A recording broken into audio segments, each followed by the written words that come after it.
from the Heartland Business and Event Center, nestled in a vibrant downtown Jesup, Iowa, with moons and Junes and Ferris wheels, alongside producer Blake Tempus, co-host Dale Rueber. I'm Jim Gillespie. This is the Jesup News for June 1st, 2026. Some advice before we start the show, Dale. Oh, advice. I need advice. If you want to be happy for the rest of your life, never make a pretty woman your wife. So from my personal point of view, get an ugly girl and marry you. Okay, yes. All right. Also, I've heard that before.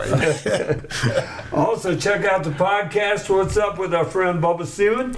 On the podcast, they talk about everything with everyone. Nothing is off the table, discussing real life with real people. The good, the bad, the highs and the lows, and everything funny in between. It's an interesting yet entertaining podcast with real people talking about what is up. So tonight we have a guest with us. It's nice to have a guest. It is. Yes. Our guest stood with the calm of a veteran and had the fire of a man who refused to be denied. He is the pride of Jesup, the storm in human form, the fighter whose debut victory turned many heads and made a lot of people proud. We want to welcome Jesus Silva. Welcome. Thank you, guys. Thank you. Thank you. So Jesus, first off, a lot of people call you Chewy. Why do they call you Chewy? Just in Mexico, if you're Jesus, they call you Chewy. Oh. Like if you go by Bob, they call you Dick or something here. Yeah. Yeah, like that. It's Robert and Bob, yeah. Yes. I did not know that. Jesus is Chewy. Yep. Okay. And then if you're Jose, it's Pepe, and then there's a couple other ones like that. Yeah. Just some names Cultural like that. thing or just something. And that's a long-standing. Yeah. You know, yeah. a lot of older men named Chewy. Okay. Yep. A lot of Jesus is named Chewy. Yeah. So, Jesus, how old were you when you guys came to Jesup? I think about nine in second grade. And where were you living before you guys came to Jesup? Oh, Waterloo. I was going to Cuttingham. And were you disappointed? How'd you find out you were coming to Jesup? Well, I was supposed to go to Independence first. We had the school picked out and everything, and then my dad found a really nice house with a really good deal, and I was in Jesup. I didn't even get to grab my backpack or my colored pencils. I was just right into Jesup. So, Do you remember who your second grade teacher was when you got here? Or? Miss Bauer, I'm pretty sure. Okay, I did not know her. So Okay. So how many brothers and sisters do you have? I got 3 sisters. Okay, and Yeah. they are? Ale, Lizette, and Crystal. And Ale is the oldest. Yep, Ale's the How oldest. much older is she than? I believe she's 33 right now. And she lives in she never went to the Jesup school. No, she graduated before we moved. And then Lizette, I had Lizette in class. Yep. And And then Crystal for a little Crystal, yeah. And then Crystal ended up transferring to Wapsie, I believe. bit. Yep. Yeah. Okay. And what's your father do? Oh, he works at Tyson right now. Yep. Okay. He's had multiple jobs. When he first came here, he was picking oranges in the field in California. okay. And then painted tractors for John Deere, and now he's at Tyson's right now. You said you were happy, you guys. What did you enjoy about Jesup schools? I think just the people, honestly. Just my teachers, they always seem to care about me. Nobody was unhappy to see me. And that's, yeah. That's a nice thing to say. It is. That is really. I wish I could say that. Yeah. Even if I was in trouble, it seemed like, how Chewy. So the teachers called you Chewy? Yep. Okay. I struggled to do that. I couldn't. There was a lot of people who struggled. Yeah. Well, I wasn't sure that it was disrespectful. I didn't want to disrespect you. No, it was all right. No. Nope. Eventually, I turned into Chew Bear. So, yep. I think Brady Dahl came up with that one freshman year. It is. It's interesting because Dale and I just came from an event sponsored by Brady. Yeah, he was there. Yeah. That's awesome. Yeah. You had quite a unique group of fellows that you hung around with. Yeah. You got along with, your personality fits in with a lot of groups. You hung out with a lot of different guys as far as in school. I don't know about outside of school. Yeah, I just try to be friends with everybody. So you graduated from Jesup in 2022, and if I remember right, you were talking about the military. Yeah, yep. And you ended up, what'd you end up doing? I had to keep losing weight, and then I joined MMA, and I just fell in love with it. I just kind of wanted to keep doing that. I just kind of left the military alone. I didn't know why I was really doing it at first. I think that's why I was trying to go to the military, because I didn't know what I wanted to do. Mm-hmm. Yeah, that's what I did. Yeah. So but once I found MMA and so MMA is mixed martial arts, right? Yep. Okay. And are there weight divisions? Is that where you lost weight? Or? Yeah. Yep. When I first started losing weight, it was sophomore year. I had started having chest pains. And so it was Yeah. something entirely different. Yeah. Okay. So I started having chest pains sophomore year. Went to the doctor. The reason why I really started losing weight, I heard the nurses making fun of me in the back. They were like, "Oh, this kid's 14 years old having a heart attack." Mm-hmm. And that kind of just flipped a switch. Just wanted to start losing weight. Oh, so you were quite heavy then? Yeah, I was about 343. And you were 14? Yeah. Oh, wow. Yep, and then got all the way down to 205. When I joined wrestling, Coach Gross really helped me out.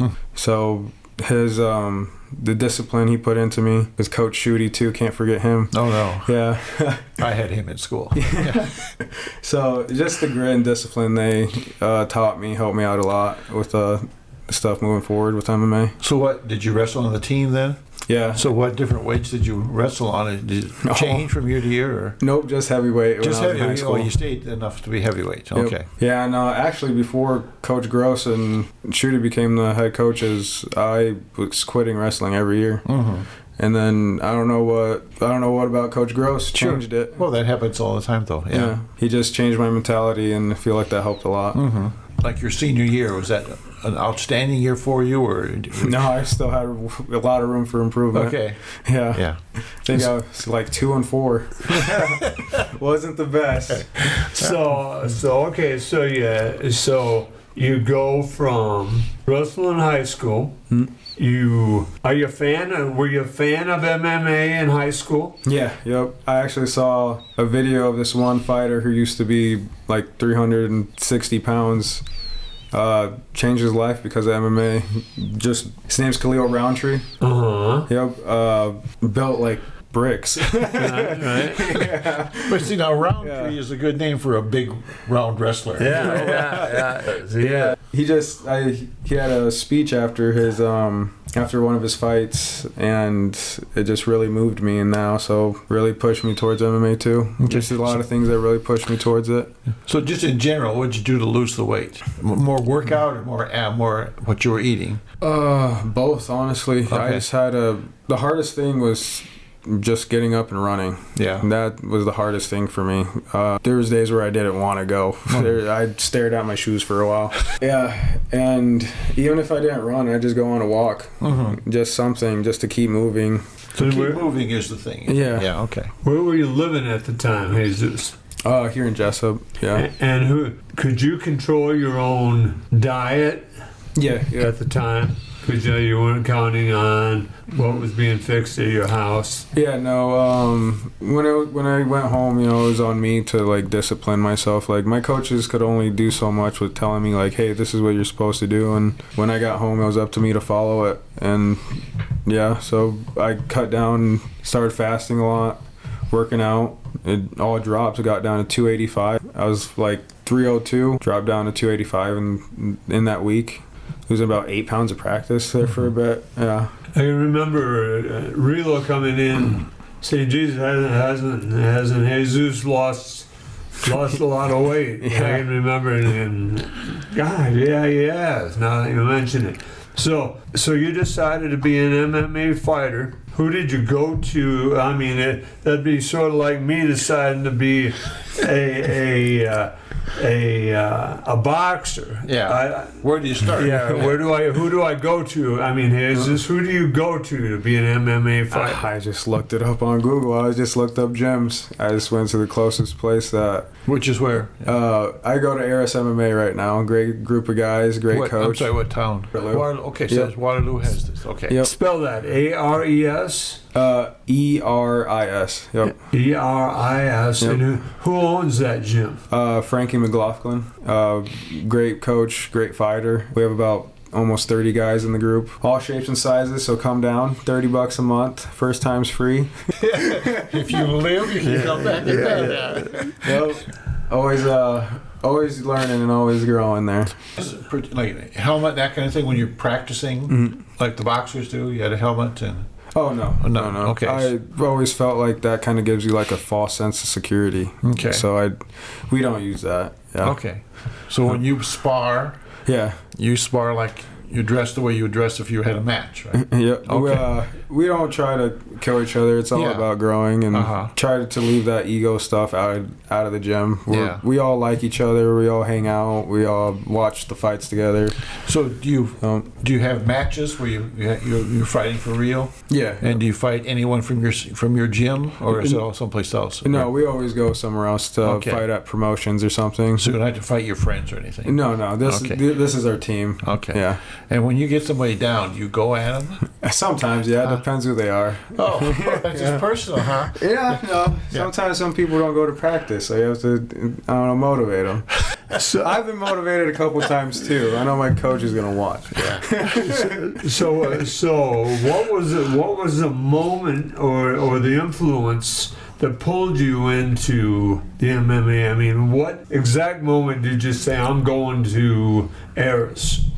I just needed something different than what I was doing, I think. So did you think about it and then act on it the same day or within a week, or did you mull it for quite a while? I waited quite a while because I was motivated because I wanted to do it for a while. I was motivated because of the things I've seen, but I was scared to put my foot through the door for a long time. Yeah.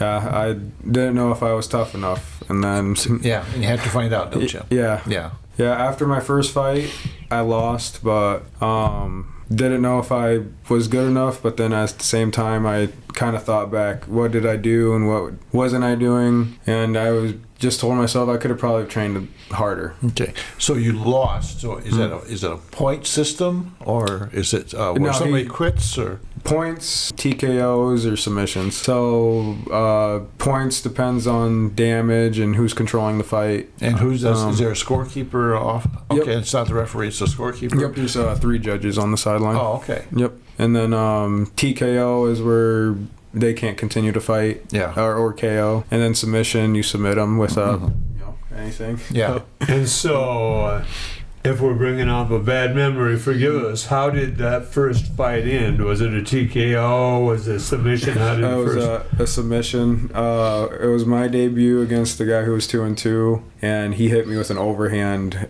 when we were touching gloves, like to show respect. Yeah. And he just hits me with an overhand, gets me around the equilibrium. I try to swing back. I got no balance. He takes me down, submits me. Oh, wow. So it was like a 30-second, 45-second match. Isn't that cheating for him to do that? Or It's dirty, but it's not breaking the rules. Is that right? Okay. After the bell starts, the fight's on. Okay. It's almost like an unwritten rule. It's dirty. Sure. So do you hesitate now about going out and doing that? We don't touch gloves. Yeah.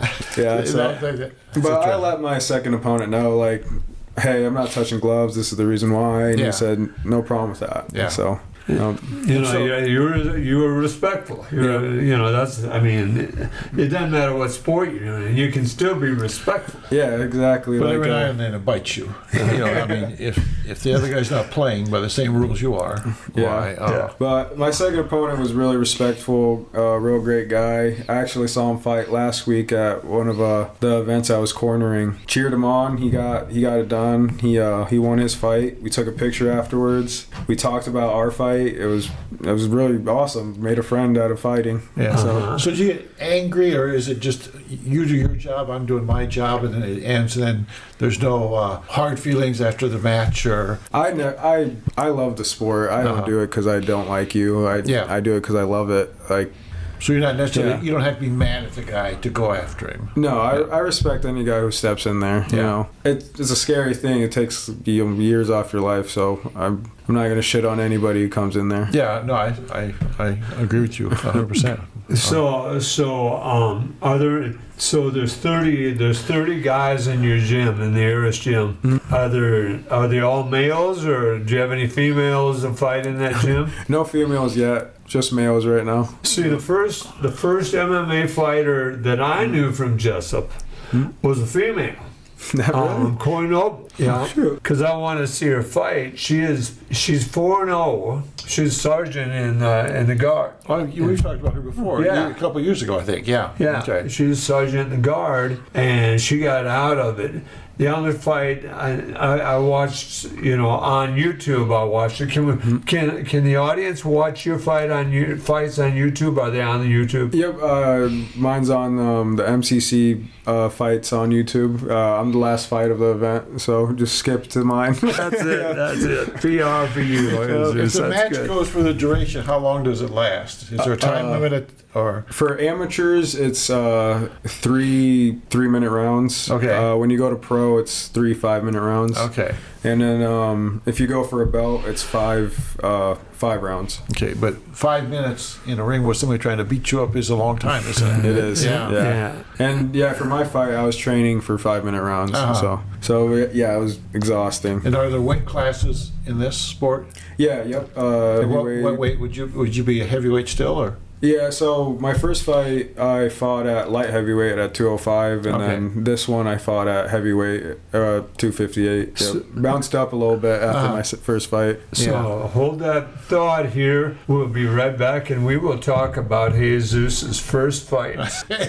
This is Steve Brown Arts Center Podcast Network. We'll be right back. This is Steve Brown Arts Center Podcast Network. We're back. We're here with Chewy Silva. Leave comments underneath for Chewy to look at. You don't want to taunt. So do you tell people you're in MMA, or do you talk about it? Not really. Because I would think that people would say, I'm going to challenge you a little bit. A lot of people are really surprised when they see me out there. I'm usually super nice and talking to everybody, so they just don't expect it, really. So they're always super surprised when I let them know. Like, I showed up to work with black eyes after my fight, and they were like, what's going on? Are you all right? Yeah. Who's doing this to you? Yeah. Yeah. So tell us about first off, tell us about the entry to the ring. Here you go. I got to tell you this. Here's my dream, you guys. Okay. All right. You can help me with my dream. One of my dreams, Jesus, is to be in a fight entourage. All right. So I want to be in your entourage as you enter a ring. Can I do that, Yeah, Jesus? for sure. All right. Awesome. Do you wear a cape or anything he can hold? Or No, I you wear have a one of our mask gym on, or shirts. those nice fancy boots or whatever. So- What do you wear? I'm sorry, I'm interrupting you. What do you wear? Like this? Just my shirt and then my Mexico shorts. Okay, it's shirt and shorts. Yep. Okay. Okay. So Do you have a nickname like the Mexican Bandit or anything like that? Or no, just just. I got Chewy the Sun Bear Silva. all right. So remember that.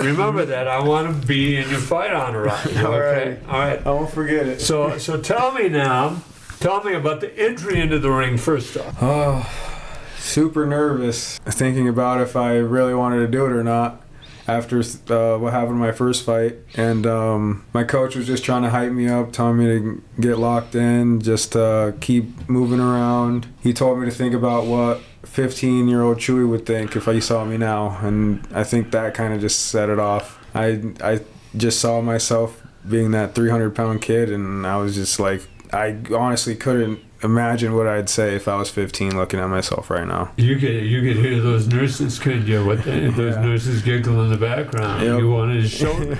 So do you wait in the locker room till you're introduced, or are you just hanging around outside the ring, or? We were on a stage for my second fight, but yeah, we're usually in the locker room. Uh-huh. Yeah, and it just, the nerves build up if you're not the first fight. Oh, I'm sure. Yeah, the longer you go throughout the night, the more the nerves build up. So I was so happy I was like the fourth fight up.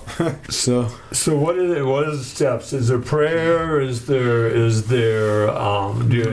certain warm-ups? Does he take, like boxing? Do they tape your gloves on? I didn't do any tape for any of my fights. It's not required, and I almost wish I did. But Yeah, my hands were really sore afterwards. Usually I try to do a little prayer by myself before the fight, just so I pray that, I'm healthy and my opponent's healthy after the fight. Yeah, we can do some damage, but we want to keep on fighting afterwards. So honestly, big shout out to Kyvan Gatson. He really took an interest in my coach and me, and he let me practice at his gym and Myriad. So he let me move around in his cage, warm up there, and I feel like that really helped me loosen up for the fight. Kyvan Gadsden. Yep, national champion at Iowa State. His dad was the coach over at Waterloo East. Okay. Yep, national champ at Iowa State, 3-time All-American. Okay. How did you meet him? My sister went to school with him a while back, and then he took an interest in my coach, who's a pro MMA fighter, and they got together. They came over to our gym, practiced with us, beat me up, and then we went a couple times to their gym. He wants to start something really cool with all the heavyweights in Iowa. Kind of like wants all the heavyweights to get together, train with each other, grow, learn, and then fight out of state. So that way we're not fighting each other. Okay. And I thought that was a really awesome idea. Oh, yeah. Yeah. And I need the experience with all those heavyweights. So is there some city that's the hub of MMA, or where everybody trying to get to New York, or Kind of seems like probably Colorado, New Vegas, those places with the real big gyms. Yeah. Oh, okay. So you're on your way to the ring. Is your dad there? Are your parents there? Are your sisters there? My sisters are there. My dad, he doesn't like the fighting thing so much, so I told him it's all right. But he did tell me congratulations after the fight, prayed for me before I went. So yeah, he's just not too much of a fan of watching all of it. It would be hard to watch your kid in something like that, I think. Yeah. So and it's hard. It's for years.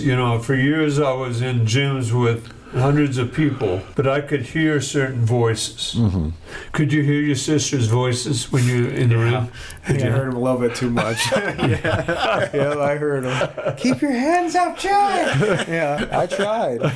Caught me a couple times. What do you vividly remember about that win? What takes? So you're in the ring, you're fighting. What round did it end? Third round, we went all 9 minutes. So I won by unanimous decision.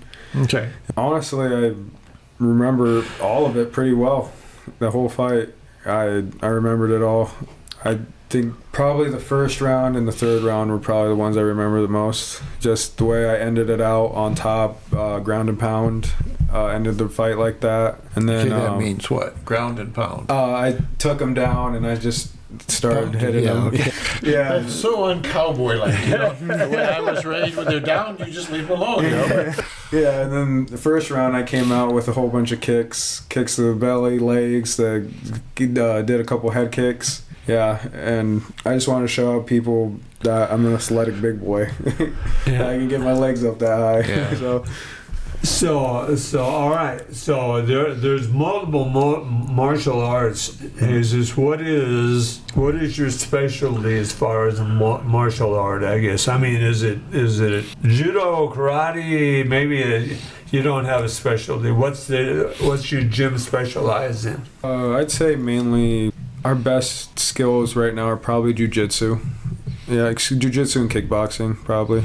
Yep. Okay. We're still we're doing a lot more wrestling, but there's a lot of room for improvement and growth. So our coach is a purple belt in jiu-jitsu. So everything I read is saying that the guys that are wrestling that can get inside the kickers and the hitters are having the most success right now. Is that true? Yeah, a lot of them are dominating right now. A lot of high-level guys can't get them off of you. There's not a whole lot of ways to score when you're on the ground. Yeah. So you put like a wrestling hold on them. Yeah. You get them down. Yep. Yeah, you try to get inside, you get a wrestling hold on them and throw them down. And we can get a submission or get some hits in and score. Yeah, but there are some people who will just hold you down, and I hate that. Yeah, just do something. Submit me, hit me, don't just hold me. Well, they just lay on you pretty much? Yeah, there's some guys that are like that. And I mean, they're not scoring, are they? Sure, certainly they can't be If scoring. the refs are good, they will say, hey, movement or like score. If nothing's happening, they'll usually separate you and stand you back up if they're good refs. Yeah. Okay. Are there good refs in our area? Yeah, great refs. What was his name? I saw him ref at the UFC fights here last year in May in Des Moines. He was reffing my fight, actually. Thought that was super awesome. Tyrone, I think? Yeah, Okay. I believe so. Yep, real cool guy. Is there an organization or like a governing body that teaches referees or teaches the rules that they need to, or they learn by their own experience? Or I believe most of the refs that I've had were fighters beforehand, and then there's a commission I'm pretty sure that they go to. Okay. So it's pretty well organized. Yeah, I mean, yeah. it's a big thing. Mm-hmm. Yeah. So do you scout your opponent? I mean, do you know a lot about your opponent before you go into the what is it? The octagon? What are they? What are you in? Usually, my coach, we look at what promotions need fighters. We try to find who we have in our weight class. We look at their record. If they have a similar record than ours, a little bit better, a little worse, we try to go with guys that are like evenly matched. My coach believes that the only way we can grow is through adversity. We can't have easy fights and then think that we're good. I really like that. Do fighters have a style that they do this kind of the same stuff every match? Yeah, some guys have rituals. Yeah, don't think I've been doing it long enough to say that I have one yet. Okay. Yeah. But if you scouted, then you would kind of know, well, he does this, and then that goes into this, and if you went that far with it, or sometimes they have like tells like during their fight, like some guys pick up their leg before throwing a punch or like a kick or something. Okay. Yep. Or some people hesitate, and you can see that in videos. Yeah. Yep. Get them when they hesitate. Yeah, exactly. What did Tyson say? Tyson used to say everybody's got a plan until you get hit. Yeah. I actually thought about that during my fight. I was like, when I got punched in the head my first fight, my game plan went away. Yeah. I just thought, he hit me, I have to hit him back. Yeah. That's what I was thinking. Yeah. And for my fight, I stuck to my game plan. I hit him first. I kept kicking him in the belly, keeping him away. Should have hit more jabs instead of throwing haymakers and hooks. So yeah, but stuck to the game plan mostly. Yeah. So and every time he hit me, I just kept moving forward. Didn't stop moving forward. So what is you're considered a professional? I'm amateur right now. You're an amateur. Yep. I want to get as much experience as I can before I go pro. So you're not paid to fight. No. If the promoter's nice, he'll try to give you 20% of your ticket sales. I think I sold like $360 worth of tickets, and I got $20 for my fight. Yeah. So you don't get a whole lot. You gotta really love the sport, because when you're first starting off, you're not getting anything. So. And how many fights have you had so far? I've had 2, and then a jiu-jitsu tournament. So that's all the experience I got right now. Is there when's the next one scheduled? Hopefully I can get some more time away from work to get one here August 8th. So hopefully here soon. Where would that be? Probably in Des Moines again. Yep. So where was your first one and your second one? My first one was in Fort Dodge at Fort Frenzy, and then my second fight was in Des Moines in the Horizon Center. Okay. So how much time do you want? I mean, if all right, you're gonna fight Dale Rueber here. You're gonna fight my man Dale Rueber. How much time do you need preparation? I would just say about 2 minutes, and I don't 2 months-ish, probably. 2 months. Yep. So you're not gonna have a fight a month or anything like that. It's just I mean, it depends, honestly. I might fight accepted in a month, depending if who the guy is and if I. But it's probably not wise though to fight too often. No. Because you don't recover. Yeah. If you got bruised or something, or yeah, no. There is some guys who it depends how disciplined you are and how in shape you are. Some people heal faster. Yeah. So I know guys who will fight in May and then fight in April. I mean June. Yeah. They go into June right after. they won't really take any time off, just straight into camp again and fighting. And they're fighting for money? Is that why they're doing that? Or we only have 2 pros right now. So, but the rest of the guys, they're learning, and we got a lot of amateurs right now that are trying to grow and learn. Yeah. Are they your age, Jesus, or are they older, younger? Yeah, we have a lot of kids right now. We have guys who are around 16 to 37. Yeah, we got a wide range of guys in there. How old? I mean, do you have the same partner quite often? Yeah, I train with Coach. That's my guy. That's my training partner. Training. He's 6'6", 300 pounds. I'm the next biggest guy. So that's my training partner. I don't have the funnest time some days. So you're the next biggest guy. Yep. Okay. And see, does he look like he's that big to you? No. I'd say, I would say you were medium built or whatever. Yeah. Right now I'm weighing around 245. Lost a little bit of weight after my fight. Yeah. So trying to get back down to light heavyweight. Maybe one day get down to 185. Yeah. So what? So all right, that's 45. That's 60 pounds. Yeah. So on your diet, this is a bad question, but do you eat mostly ethnic food when you train, or do you do a hamburger diet kind of thing? Or? It's hard because I'll try to eat my ethnic food and then just now tortillas. Yeah, because it's so much rice and beans already. Oh, I suppose, Yeah, so I try not to eat the tortillas. Well, that's pretty much it. I just take that out and I'll do fine. Okay. Or if I have rice, I won't have beans, or like vice versa, like that. Yeah. So, but yeah, it was hard because that's so good. Yeah. This is the Steve Brown Arts Center Podcast Network. We're with Jesus Silva, and we'll be right back after this message. The Steve Brown Arts Center Podcast Network. Sometimes we have to show, and he wasn't. So we always ask now. We're with Jesus Silva here. We're talking MMA fighting and his fights. He's got 2 fights in, and he thinks probably his third fight will likely be August. You think August 8th in Des Moines? You're reckoning? Yeah, hoping so. And what kind of crowds are there? I heard some boos, so I don't know. I get it. The kid coming from out of town beat the hometown kid.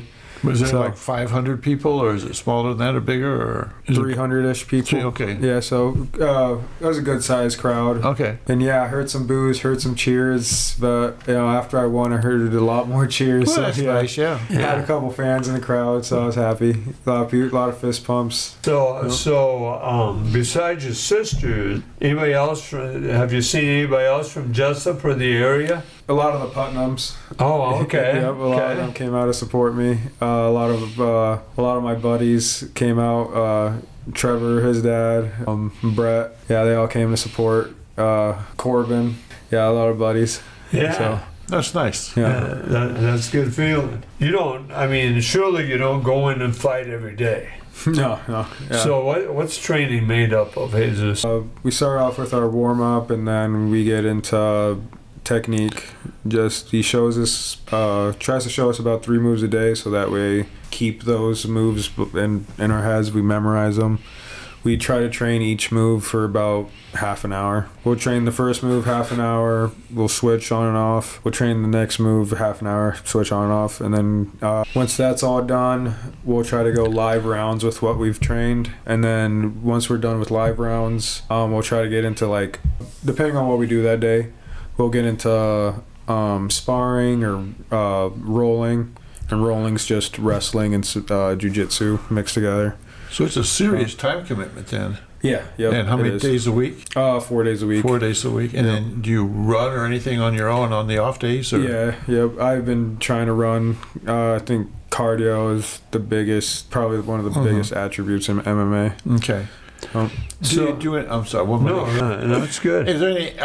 They used to show old fighters. They would stick their hands in brine water or ice water or something, or anything. Do they teach anything like about toughening up your hands or your feet, or? No, not really. Just kind of exercises like walk on the tips of your toes, stuff like that. So that way always on the balls of your feet. You move faster that way. Well, I was wondering about the kicking and everything. If there's a way to make your feet Harder, just tougher, or keep kicking. keep keeping. Yeah, keep conditioning the kicks. Well, who was it? The guy the used legs. to punch the rope, with that kung fu or something. He would had the ball of rope he would punch in. I don't know. I'm not sure. All right. Yeah. So how heavy are the gloves? The gloves for MMA, I don't know. There's not much to them, is there? There's not much to them. Like And 6 ounces, maybe. 6 ounces. And what about, like, do you have anything on your shins or your feet? No, not for this promoter. He doesn't use shin pads or anything. Usually, kickboxing shows will have them for amateurs. Shin pads and big boxing gloves. So. Do you have anything on your? Is it barefoot? Yeah, barefoot. Okay. Yeah. What is the most pain you ever felt in a fight? In the 2 fights that you've had, what is the most pain you've ever felt? Was it the headshot? What was it? I would say the thing that hurt me the most was me hitting him. I kicked him right in the shin, ankle to shin. I didn't even hit him with my shin. Yeah. Yeah. So I just heard somebody yell, "Oh, leg kick, Chewy, leg kick!" And I go for the leg kick, and I kick him right in the shin with my ankle. And yeah, that's probably the most pain I've been in. Did he go down? No, I didn't go down. No, did he though? Oh no, he ate it.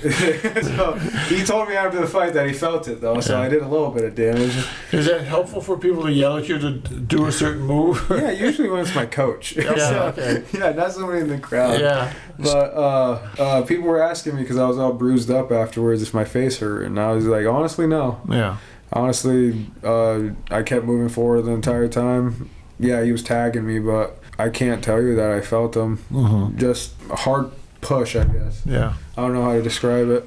So who's in your corner? Your coach? Yeah, none of my teammates could show up for my fight, so it was just me and coach. You and coach. Yeah. So If if a I'm bucket in, with a sponge in it or anything? Or? Just a bucket and a towel. if I'm in your entourage, am I in your corner? You can carry the spit bucket. All right, I carry the spit. All right. Actually, I was trying to make a poster for you. There you go. Yeah, I want to post. Yeah. If he wrote things out for you, it would be very helpful, yes. Yeah. Okay, so what scares you even now, say, Jesus? I mean, I've listened to a lot of fighters. I don't know if you listen to the podcast Dan Levitard with Stugatz. Levitard is friends with a bunch of MMA fighters, and he'll talk about this. So I want to ask you. He'll talk about all of them will say, if you don't have fear, you don't have respect for the sport. I mean, Yeah. when does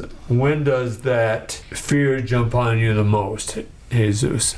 Probably walking to the ring. The minute I start walking up them stairs, that's probably when it creeps up on me the most. And then once that bell rang, it's gone. Like, I'm in here now. I can't get out. I gotta fight this guy. Yeah. And my coach was kind of just telling me, like, this shouldn't be something we're nervous about. Or, like, yes, if we're fighting somebody, you can be scared. It's dumb not to be scared. But this should be a celebration of all your hard work. Mm-hmm. Like, the time you took away from your family, from your friends, from yourself, like, just this fight is a celebration. You get to show off everything that you worked towards. And That's a good attitude. it is a good attitude. What are your recovery habits? I mean, after a fight, you go to the locker room. What do you do for the next 24 hours to heal? Food, sleep, video games. Yeah, that's pretty much all I do. Should probably use a little bit more ice and ibuprofen, but I really wanted to show my teammates after my fight that just to get right back into it. So I went back to practice on Tuesday after my fight. Mm-hmm. So I didn't practice for about a week, but I went to practice that Saturday. I trained and then just started training again after that. What do you do for cross training? I just run. And I don't lift as much as I should anymore. I should probably get ready to get back into that. Start doing pull-ups again. So I just started to be able to do them, so I kind of like doing them now. Yeah, there you go. So how long do you see yourself doing this? I mean, You said some guys are 37. Is that typical or unusual? So there's some guys who go up to 40. So, but the prime age is 30 to 35. Yeah. Honestly, I just want to go as far as I can with it. I want to go pro. Doesn't matter if I'm in the UFC. I just want to go somewhere with this. What are the steps to go from being an amateur fighter to being a professional fighter? How do you get there? Honestly, probably your discipline and attitude and the people you're with, the right people. Do you connections. Do you have to sign papers? Do you have to have so many fights? Do you have to have an agent or anything like that? No, you can go out there and just be a pro fighter. Just sign up, be a pro fighter. But you have to get somebody to hire you, right? Yeah, you have to have promotions to hire you. That's why you have to have the right people and the right connections. You got to know the right promoters, the right shows. See which shows get watched by like UFC recruits and stuff like that. You also have to have the discipline and attitude to keep chasing this sport. You got to really love it. So what's the money like at the top end? Still not as good as it should be. Well, yeah, I agree with that. I hear that. But is this something a person can make a living at? That's what I'm saying. Can they make a living at it, raise a family, that sort of thing? Yep. For a while, anyway. Yeah. Even most MMA fighters that are in the UFC and other big promotions like One Championship, Risen, they still have jobs outside of fighting. Yeah. Because like you might get paid $50,000 for a fight. You might not fight in a year. You might get injured and have to sit out 6 months. Sure. So $50,000 isn't going to hold you through. Yeah. All that while having to pay your coaches and travel expenses and all that. And your medical bills, you still got to go to the doctor. The Fighters Union doesn't have a health coverage for you? And you're pretty much on your own, aren't you? And that's some kind of racket, And depending on where you're at, you might have to pay people to come train with you. So there's another chunk of change out of your pocket. Yeah. So. What's the hardest lesson, Jesus, that MMA has taught you? I don't know. Never think you're probably better than somebody else. There's been plenty of times where I've been humbled by people who I didn't think would ever humble me. And just never think you're better than somebody else. Everybody's chasing something. Everybody wants to get better. That was nicely said, though. I think that was Yes, it was. One more time, tell the audience where they can watch your fights. Tell them where you train, and tell them where perhaps and you'll stay in contact with us when you know where your next fight is. Well, for sure. We'll tell people. So tell them where they can watch your fights first off. All right, they can watch my fights on YouTube. Go look up MCC Fights. Go watch my fight. And follow me on Instagram, Chewy the Sunbear Silva. Go check out Aris MMA on Facebook and Instagram, Aris MMA, Waterloo. A lot of great guys, a lot of guys who will help you train. Even if you don't want to be a fighter, come in here, hang out with some cool guys. Some of us look really mean. Trust me, we're not. We're all nerds. We love video games. We love getting better at fighting. Okay, that's great. Yeah. Hey, Zeus, thank you so much for coming in tonight. I've learned a lot. I used to want to go to a professional boxing. I used to love watching professional boxing. Yeah, when it was, like Muhammad Ali and those guys. Yeah, that was really something. Yeah, and it was very exciting. I've lost that passion to do that. But knowing you, there may be how many matches are there usually a night, Jesus? A night could be 16. 10, depending on how many guys he gets on promotion. So, I would probably sit out in the hall waiting for you to fight and then go in and watch you fight and then leave is what I would do. So don't worry, that's what I did. I fought and then I left. You want to pick up any pointers? I don't know that tonight. Yeah. All right, well, we've got a few announcements and we'll get out of here. Don't forget, Linda Schmidt is showing her art at the community room at the Jesup Public Library. Mandy Betts is at M's Coffee in Independence. Nick Thomas is being shown at Gedney's Bakery and Coffee Shop in Independence. The Wandering Table will be in Independence next week. We have the 24-hour Mustang camera sponsored by Joe's Pizza in Independence. And the Hawk Camera in Manchester. And we also try to sell a little free art house that is located outside the administrative building near the Independence Middle School building. Get in there and you can use stuff for free there and do your art. If you'd like to donate to the Steve Brown Art Center or have an idea for an event, go to the SteveBrownArtCenter.org. Or we may just send Chewy around to talk to you. That's exactly right. About your donation. And follow the link. If you have news or would like to sponsor us, email us at jim@stevebrownartcenter.org or call 319-290-0241 and leave a message. I will return your calls. I'm Jim Gillespie with Dale Rueber and guest Jesus Silva, Producer Blake Tempus down there. Thanks as always to Kelly C. Haas and Heartland Business and Event Center for allowing us to use their podcast equipment and studio. Thanks to the audience for bringing these stray dogs into your life. And before I say it, Dale, do you have anything to say? I have lots, but I'll save it for next time. All right. Remember, each day is about little victories.